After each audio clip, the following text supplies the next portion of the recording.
నీవు నడుచు మార్గమంతటిలో నీ దేవుడైన యెహోవా నీకు తోడైయుండును. యెహోషువ గ్రంథము 1 అధ్యాయము 9వ వచనం. దేవుడు యెహోషువకు ఆజ్ఞ ఇచ్చాడు. ఇది సలహా కాదు. ప్రతి మనిషికి సహజంగా భయం, నిరుత్సాహం, దిగులు ఉంటాయి.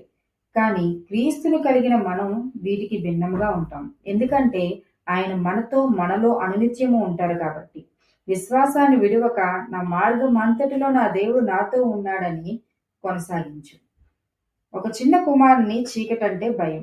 ప్రతి రాత్రి తన తండ్రికిని నిద్రపోయే వరకు తనతో ఉండాలని బలవంతం చేసేవాడు. తండ్రి తన కుమారునికి ఎలాగైనా ధైర్యం చెప్పాలని తలచి, ఈ రోజు రాత్రి నీవు ఒంటరిగా పడుకోవాలని తన కుమారునికి సూచించాడు. కుమారుడు చిరాకు పడుతూ భయంతోనూ, దిగులుతోనూ, నిరుత్సాహంతోనూ ఒంటరిగా తన గదిలో ఉన్నాడు. ఆ గదిని ఆనుకుని ఉన్న గోడ అవతల ప్రక్క గదిలో నుంచి తండ్రి తన కుమారునితో ఇలా అన్నాడు, నేను నీతోనే ఉన్నాను, భయపడవద్దు. తండ్రి స్వరం విన్న కుమారుడు తన తండ్రి పక్కనే ఉన్నాడని అతని స్వరాన్ని వింటూ నిద్రపోయాడు.